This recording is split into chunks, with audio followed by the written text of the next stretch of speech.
in this video, I want to talk about my figure drawing practice that I started doing in order to get better at anatomy.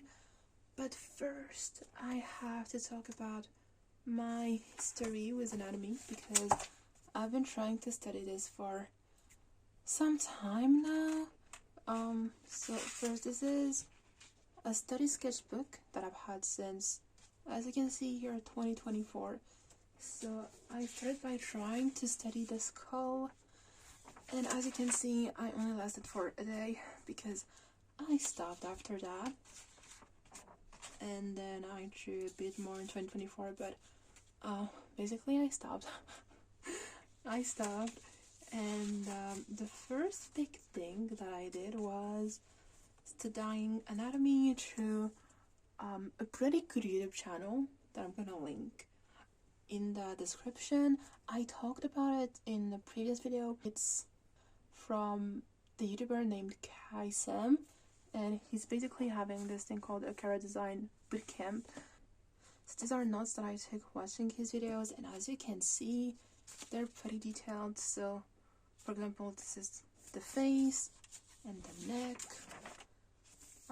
I tried implementing the knowledges by drawing people's faces.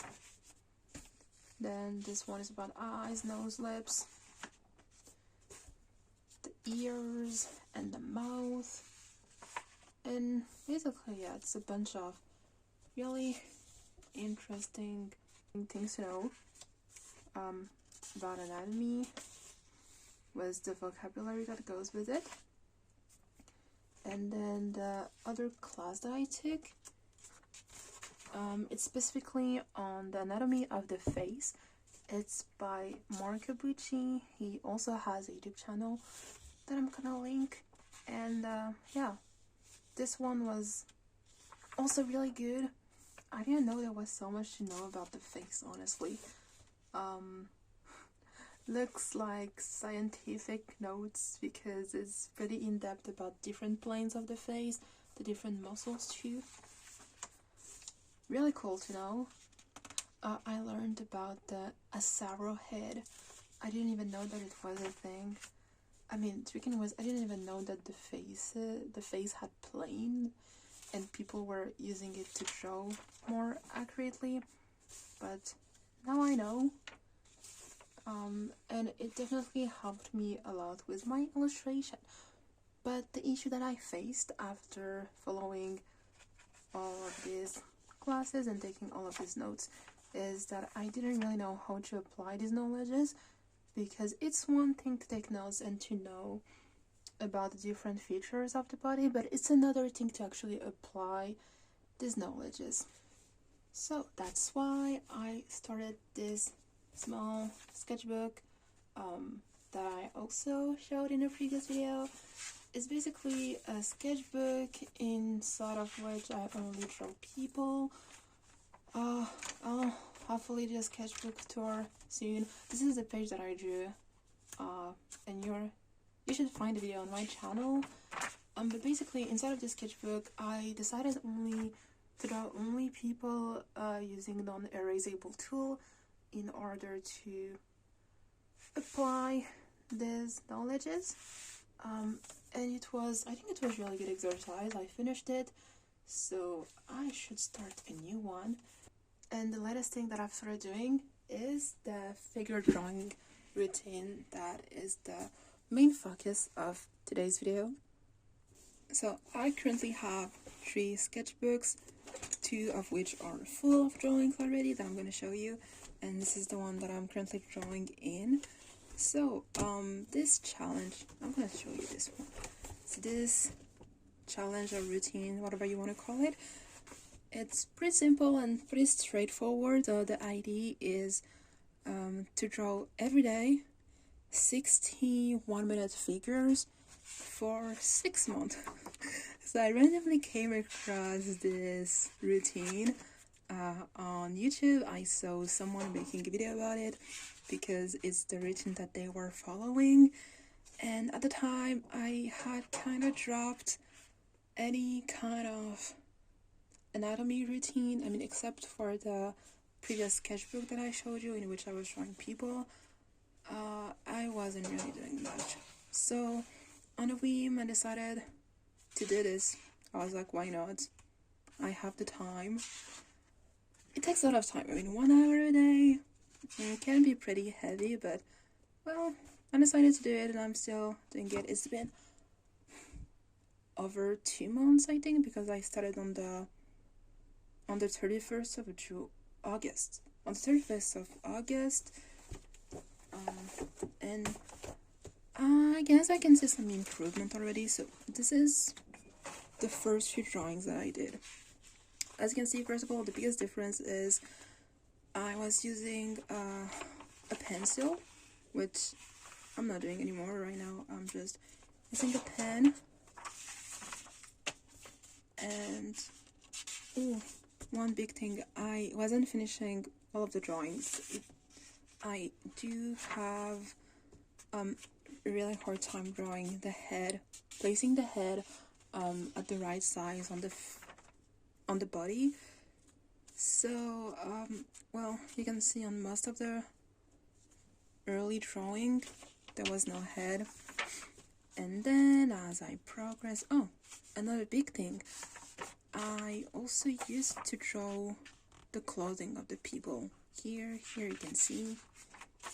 Yeah, I used to draw the clothing, and it's also something that I stopped because now I really want to focus only on drawing the figures. So, wait. This is a bit chaotic. I'm not used to showing my drawing like that. But you can see. I think the biggest improvement I'd say so far is perhaps in the quality of my lines, because here you can see this is from the 10th of September, okay, and in comparison, let's take a random page here. This is from the 5th of October.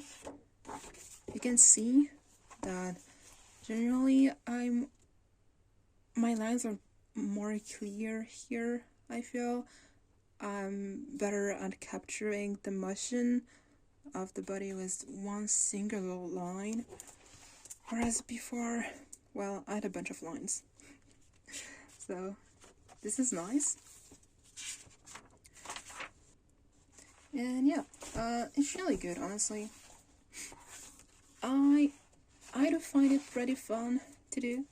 Maybe it's not to everyone's taste, but I'd already done some figure drawing before, not to this and this is the new one that I started. This is the last page that I did from yesterday, and now I have to do today's session. Oh, and by the way, the website that I'm using, if you're interested in doing something like this, there's this really cool website that I'm using called Sketch Daily. So this is the page you have when you go there, and you can choose from a bunch of different categories. So I'm staying on full body. You have a bunch of filters, so if you want to draw a specific type of people, if you want them to be clothed or nude, the type of poses, the type of view, and you can set a timer. So I always set it in 1 minute. You can see the number of images they have, and you can even, I saw somewhere that you could add your own images. So if you already have a bank of images that you want to draw, you can add it to the side. Not really sure how you do that anymore. Well, anyway, and wait, I'm gonna show you only clothed because I don't think you can show nude on YouTube. But it looks like this. So you have a picture, the timer here, and then you can see a bunch of different pictures. You can flip them like this. You have information also about the model, the photographer, when it was added, and it's just a really cool website. That's what I've been using. So now that I've started drawing, I wanted to talk a bit more about this challenge and how I feel about it. So, to begin with, I have to say I really started doing this on a whim. And up until today, I I have absolutely no idea about what I should expect. As for the result of the challenge, I really don't know what to expect. I'm just doing it because I thought it could be a nice thing to do, but I guess I do expect to be somehow better at anatomy, but I can't really picture how. I'm just right now trying to trust the effort that I'm putting into this challenge, but yeah, it's a bit weird to go in this blind. Also, I don't know if anyone who's watching this has done this challenge also or plan on doing it, but I have to say, it does feel a bit hard at times to do something without knowing what you'll get out of it. So recording this also helps me to stay motivated because I still have 4 months to go. I haven't even done half of it, so that's quite a lot of time left. I'm trying to motivate myself to keep on going, and also since I'm doing this every day, it's really hard for me to see any improvement if there is any.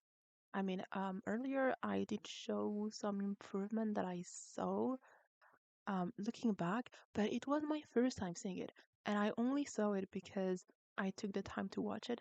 But most of the time, I'm just drawing for an hour, and I don't really have the energy or time left to look back at the previous drawing that I did. And even if I do, I'm not really sure to be able to see any progresses because I'm, well, already overly critical of what I'm doing. So I guess I'm improving, but I'm not really seeing it with my own eyes. So hopefully by recording this, I can go back to this video in the future and see with my own eyes that I indeed improved.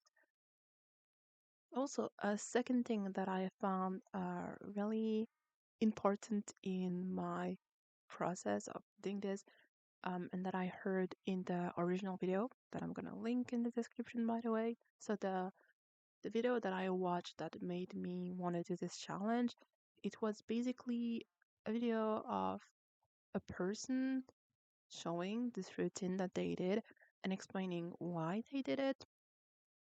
And something that stuck up to me or with me, not sure how you say that, but something that stayed with me that they said is one step back, two steps forwards. And I think it's really nice to remember this sentence. I'm paraphrasing. If you want to know what the person exactly said, you should watch his video.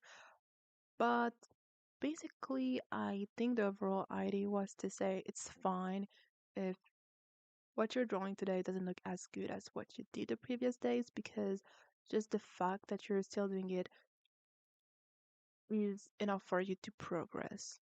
I know that on some days I was feeling pretty bad because it felt harder for me to draw the figures than the previous days or previous week, and I couldn't understand why. Because, after doing it for a few weeks, you kind of feel like you have the hang of it, and not that it's easy, but it's not that hard anymore. Then on days when it gets hard out of nowhere and you don't get why it's getting hard, I think it's very easy to get demotivated. So I'm trying to remember that. And at the end of the day, I think the goal in this exercise isn't to have perfectly drawn figures, but rather to train your eyes to see the shapes of the body and your hand to draw them. Well, and going back to not having a specific goal, as I said before, it can be really tough, but at the same time, I find that it might also help me to focus more on the actual process of what I'm doing. Since I can't think of what to expect in the future, the only thing I can really focus on is what I'm doing in the moment. So I guess that's good in a way. Well, and something else. So this routine takes up at least an hour every day, and an hour is only taking into account the time where you're actively drawing. So a bit more than an hour if you think about taking out your sketchbook, which doesn't take much time, but well. Anyway, yeah, it takes an hour, and I guess it is pretty intense. It might be easier on me for multiple reasons. First, because I'm used to drawing a lot. So, well, yeah, yeah, basically, I'm used to drawing a lot. So, it's not that hard on the must day to stick to this, even though I'd never done something like that before. I mean, I never intentionally did an exercise every day for a set amount of time in regard with drawing or anything else, really. So, it was a first for me, but still, I know I'm used to drawing a lot pretty regularly, so it's not that heavy for me now. Um, I also don't have um a busy schedule right now. I mean, I do have to go to school, but thankfully, so far I don't have that many hours. So it's also, it depends on case to cases. If I had to go to school from Monday to Friday, the whole day every week, I know it wouldn't be as easy for me to do this challenge. So this is something to take into account if you're like considering doing that. As in, don't feel bad if you can do it for an hour or if you're skipping days because everyone's circumstances is different. And even with the same circumstances, people are different. So it's fine if you're doing it your own way. Like even I think even doing this for half an hour a day is really good. And also, I'm doing it 1 hour in a row all at once, but it's also possible to like slice it in multiple times during your day, maybe two times, like two session of half an hour or three session of 20 minutes. Might be easier for some people, and I think it's totally fine to do so. But yeah, overall, I'd say I'm having fun with it. Although I have to admit, on some days, I was, I did think that I could skip days. I'm trying not to skip days. Like, so far, I have 3 days to make up for. Um, so either I'm gonna make up for them once I'm done with the month of February, so like the first 3 days of March, or I'm gonna draw for multiple hours in a row in a day.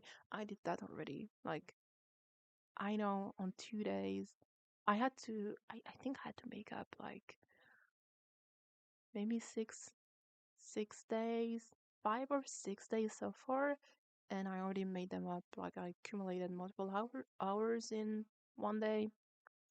So now I only have 3 more days to make up, which is good. I'm not stressing too much about it. And I'm also trying not to be too hard on myself, as in, if I'm skipping a day, it's fine. I'm trying not to skip, but if it happens, well, it happens. I can always make it up. Uh, yeah, so I'd say if you're interested by doing something like that, whether it's for anatomy or anything else, honestly, give it a go. I know it's intimidating. It was intimidating for me too, but I'm glad I tried and I'm sticking to it.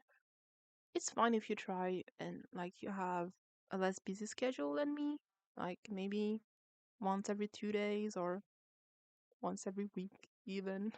It doesn't even have to be for an hour, I think, but like I don't know, I think practicing is good. Which lead me to the next topic I wanted to talk about, which is the practice of art and the improvement of your own practice.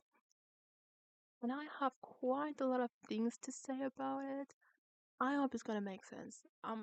like at this point, I'm just gonna start ranting a lot. So the first thing I want to say is how I find it really annoying, but at the same time, I guess to some degree it is understandable. But I don't like how, for some reason, art is thought of as something that people are innately good at. Like either you're born with it or not. And I find it really reductive and dismissive towards the work that is put behind art pieces. Like, no matter what art it is, whether it's like illustration, sculpture, music, writing, like anything that is creative, I feel like there's always this misconception of people being born with talent, and I don't think it's a good thing for a bunch of different reasons. Like from the top of my head, the two things I can think of already is how I think it's really demoralizing for people that might think that they have to be good at it from the start, and obviously no one is good at something from the start. I mean, yeah, some people are good from an early age, but it doesn't mean that they didn't put work into it. But oftentimes we use this as a way to tell people that are not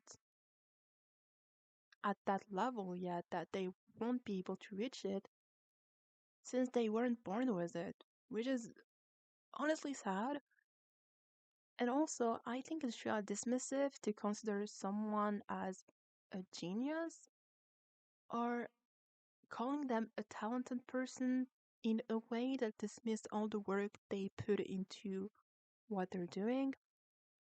Because no matter the discipline, like even outside of creative fields, I'm sure you need effort and dedication to get better, like to improve yourself and reach a certain point. It's true that some people might have an easier time doing specific things, but at the same time, everyone has things that are more comfortable with, so it's not like it's a bad thing. And it's also true that we're never really starting at the same point as someone else.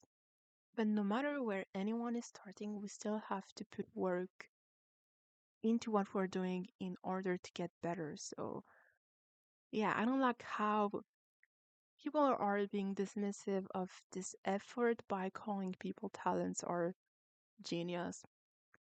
Using the term genius to describe a person, I think, is really toxic, especially for artists, at least the way we're doing it now.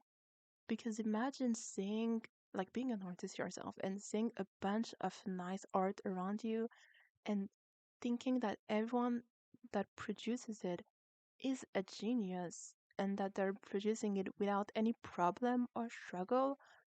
Obviously, you'll feel like you also shouldn't struggle to make something good, but you'll inevitably struggle because everyone does. And if you don't understand that it's a part of the process to grow and get better, obviously you'll get discouraged. This is just my personal opinion, but I think that artists that are really good today, and when I say really good, I don't mean as in being recognized by other people or being famous. I'm talking about their skills.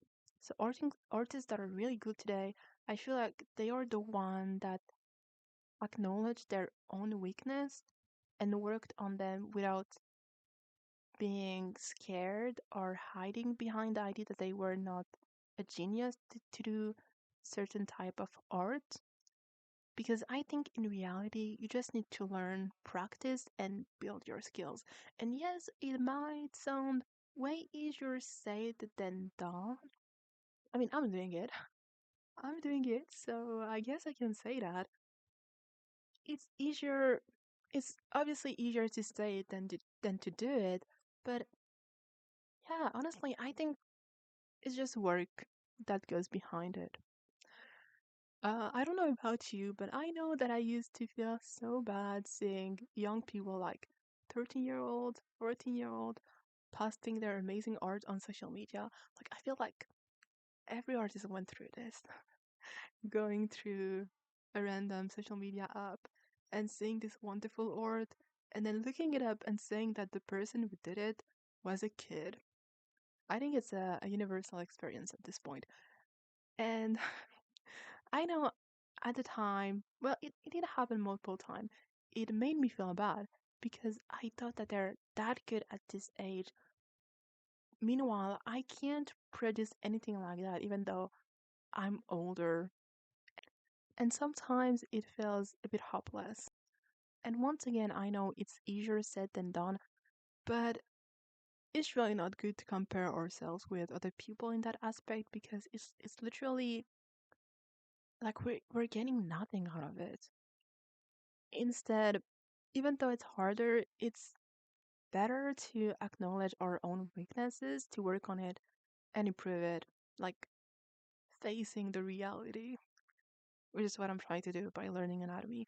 You don't know how much I've ran from learning anatomy in my life, but I had to sit down with myself and recognize that I have to learn anatomy if I want to get better, so that's what I'm doing. If you're into anime, it actually reminds me of this amazing speech in No Game No Life.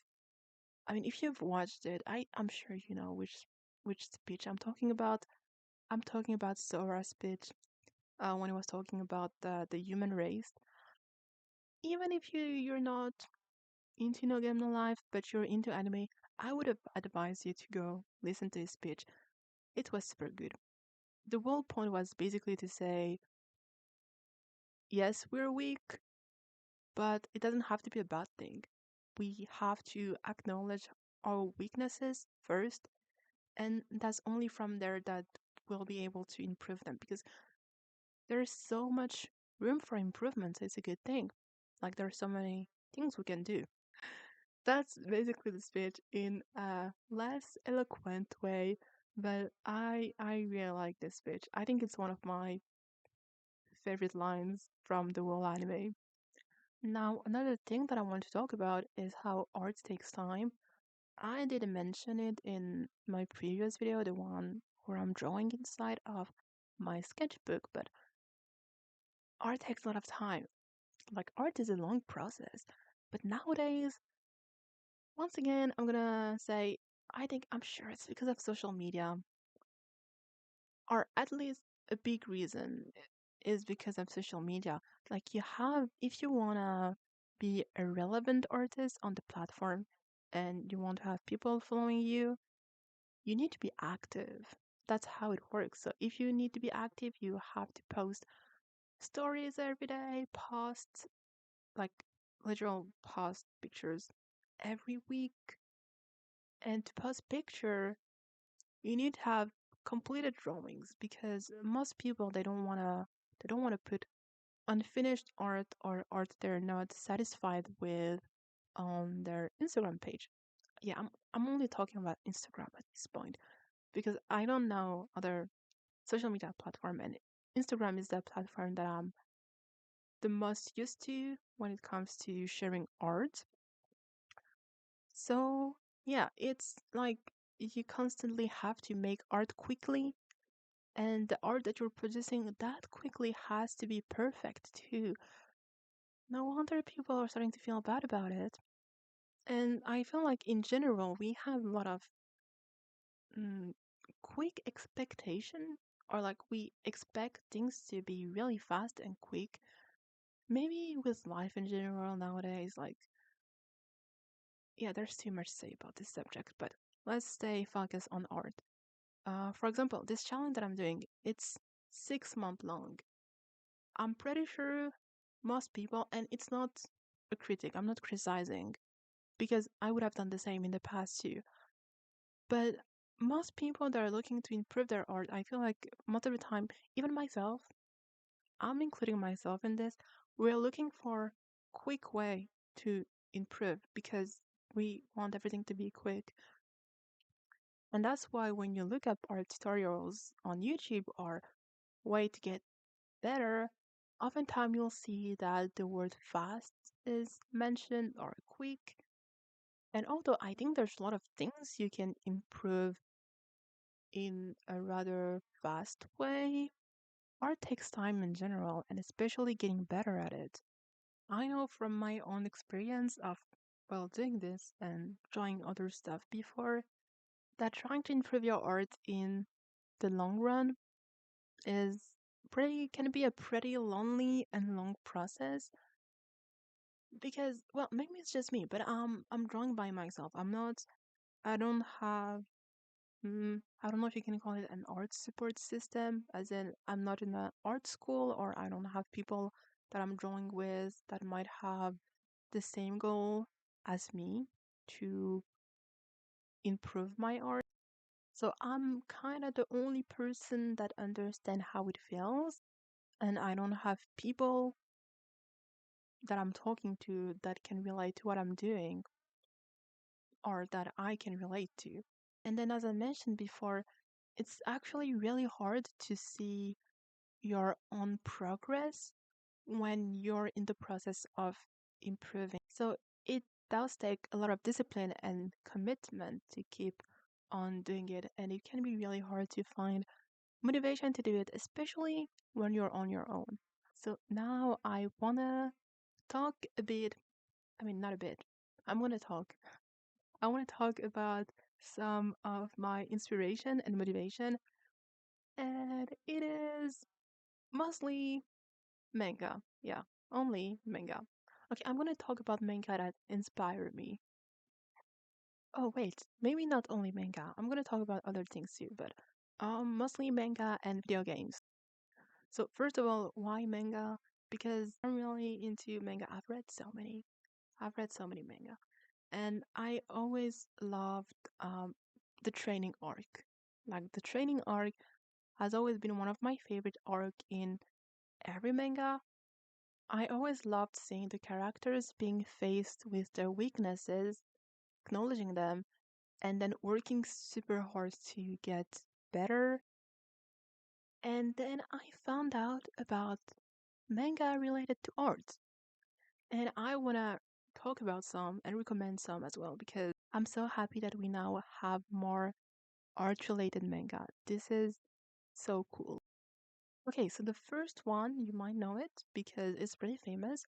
It's Look Back by Tatsuki Fujimoto.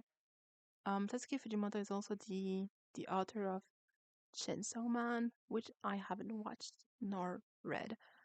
And also Fire Punch, pretty well known guy. So I read Look Back and I loved the story so much. So without spoiling, we're basically following a girl that is really into drawing, and you just follow her working super hard on her skills in order to make her own manga. So yeah, she starts the story starts when she's in middle school, I think. Middle school, yeah, I think she's in middle school, and you see her from there how she works so hard and draws so much. And this inspired me a lot because once again, I'm not spoiling, I think, but you see her doing that even though she might be alone or isolated from other people because, at this time of life when you're in school, there is a lot of activities that you can do with other people, like club activities or just going out to hang out with friends. But if you're dedicated that much to drawing, you might miss these moments where you can hang out with people because you're staying on your own to draw. And seeing her doing that motivated me so much to not feel bad about doing the same. Not that I'm hanging out with a lot of people to begin with, but well. Also, the really cool thing about this story is that it's a one shot, so you can read it very quickly. There was even a movie adaptation. I haven't watched it, but I've heard that it's good, so you could watch it. You don't even have to read it if you don't want to. It's only one volume or one movie. It's so good that I actually bought the manga. And then the second one that I want to talk about is called Beat in Motion. I don't know if it's well known. I've never heard of it outside from when I read it. It's so cool because this time it involves different types of creative fields.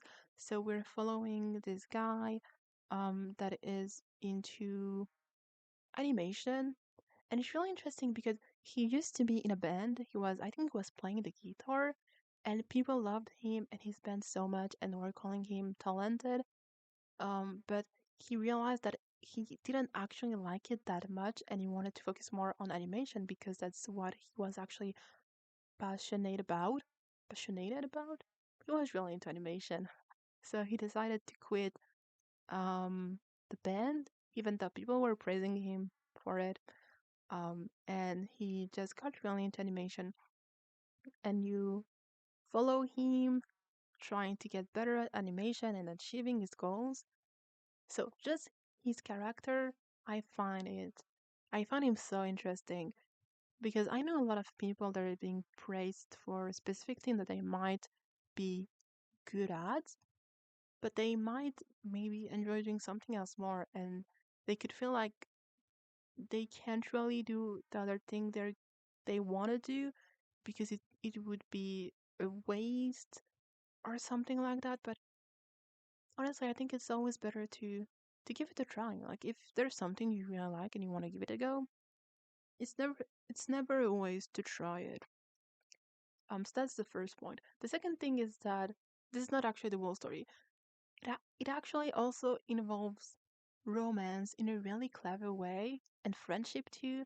So this main character that goes into animation, he basically meet this girl that is getting famous in the music industry because she released this song and it got super popular and she has this dream of becoming a really big singer in Japan. And so they're basically talking and hanging out and cheering on one another for their respective dream to be realized and like working towards their dream together. And I love all the characters. Like it's really, really, really good. I'd love to buy the physical copies too. And I also love how it's not centered around illustration, even though I like illustration, that's what I'm doing. But there's more creative fields out there, and it's nice to see other creative fields being represented. Okay, the last two things that I want to mention are one video game and an animation. The animation is Paparia. Once again, super famous, has millions of views on YouTube for a reason. Amazingly good work. It's basically a really short animated film, and it's so good. I'm gonna link the film below along with an interview of the animator, and I don't know, I just love the interview so much because you see how short of a film it is, and I mean from my perspective, I know I watched it, I saw that it was super good, and I saw that it got really famous really quickly, really popular, and I was like, oh yeah, of course it would, because it's so good, and like I'm so glad for the animator who did this. But what we can't see is all of the work, all of the hard work that was put behind this. Like the animator worked on it for years without knowing what it would turn into or how it would be received. And the only reason why he dedicated that much time and attention to this project is because that's something that he really wanted to do for himself. And he really believed that it had potential. So he worked for years on it. And then I'm really glad that he did because we can see the result and it's amazing and I love it so much. And the last thing that I want to talk about is the video game. It's 109 Last Defense Academy. I love this game so much. Also, I know I'm biased because it was made by both Kodaka and Ushikochi, and I'm really into both of their games. Maybe you know them, maybe not by name. Kodaka is the one that made the Danganronpa series and also um Code Rain. Wait, what is it again? Raincoat. He made Raincoat. And Ishikochi is the one that made the Zero Escape series, was like the 999 game. And AI, the Somnium file, which I haven't played. Well, to be fair, everything I've watched Let's Play. I've watched Let's Play of everything. I haven't played them myself, but I haven't watched any Let's Play of AI, the Somnium file. But I think it got really popular and famous even with people that were not into Ishikoshi's work. So maybe I'll look into it. Anyway, these two worked together to make this incredible game that is known as 100 Line Last Defense Academy. And I'm also going to link below another video featuring them both and other people talking about this game and the process of making this game. And basically, it's a game with 100 different endings. That's why it's called 100 Line. It's so ambitious. I love them for that. It's a game where you have 100 different endings. Yeah, I have to say it twice because it's crazy. You have basically a bunch of branches in the story, you make choices, and you have 100 different endings. How crazy is that? And they really put their all into making this game. Literally went to bankruptcy. They put everything they had into this game. I mean, it wasn't only the two of them. There's a whole team working on this game. But I just love it so much, so incredible. I love how they you can see it in the if you watch the documentary that is featuring them both talking about this game, but you can see how they really had this specific vision of the game they wanted to create, and they didn't take any shortcut. They didn't try to cut it down because of what people were telling them or because of bankruptcy or the insane amount of work that they had to put into it. No one asked them to do that, but they did it because that's what they wanted to do and that's what they thought would be the greatest game they could produce at the time. Oh, and by the way, if you want to support them, you can buy the game. Um, I know a lot of people bought the game already and it's real popular, but you can still buy it and hopefully they'll be able to release it on multiple platforms in the future. I think so far it got released on the Switch and maybe on Steam, I think, but not yet on the PS4. So, or like PS5, PS. Um, Hopefully, if they have more money, they said they'll be able to release it on this platform and also avoid a bankruptcy at the same time. Aside from manga that I've always been inspired with, seeing real examples of people striving to do something big. And when I say big, it's like by their own standard. What's big for one person might not be big for someone else, but just I just love how they have this idea and they just work super hard for it for years. They take the time to do it and refine whatever they're working on, and then they release it to the world. And honestly, you don't even have to release it to the world, you can just do it for yourself. But I just find it really, really inspiring. So I strive to do that too.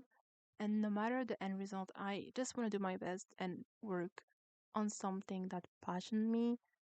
And then I hope that in the end, I can at least be proud of myself for doing it.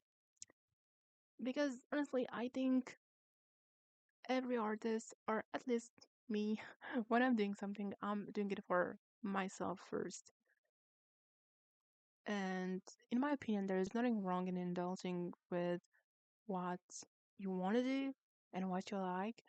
And I think a really good example of it is just the amount of creatives that are now being recognized as amazing creatives because they have a specific visions that is unique to themselves, and they didn't try to cut it down to appeal to others.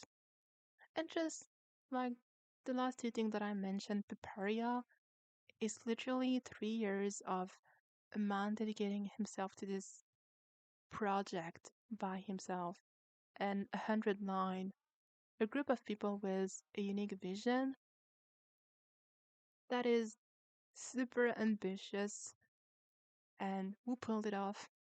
I just like it so much. Anyway, I hope it could inspire you a bit, at least. And oh, okay, last thing that I'm gonna say about it. So the two video um related to Paparia, the animation, and 100 line, they were done by the same YouTube channel, and this channel is amazing. It's a channel called Archipel, and they create a bunch of documentaries about Japanese artists and creators. Their videos are so good. I have so many videos that I've watched from them that were so interesting. And especially if you're into Japanese culture, I think you're gonna love it. Or like Japanese creatives, because they have a bunch of people that they interviewed on their channel. And I haven't talked about it, but I'm just gonna link another video of them that I found really interesting about comic. The title of the video is Alternative Paths to Manga. And they're basically showing a bunch of, well, a bunch, I think it's 2 or 3 people that are making their own type of comics or manga, or a mix between the two, even though it's not conform to the manga rules that are pretty omnipresent in Japan. I mean, Japan is known for the manga, but okay, I digress. It's a really interesting video, and I think it's really inspiring once again to see these people's work and hear how they came to be there today and what they strive to do. If you stayed up until the end, well, first of all, thank you. I hope you have an amazing rest of your day.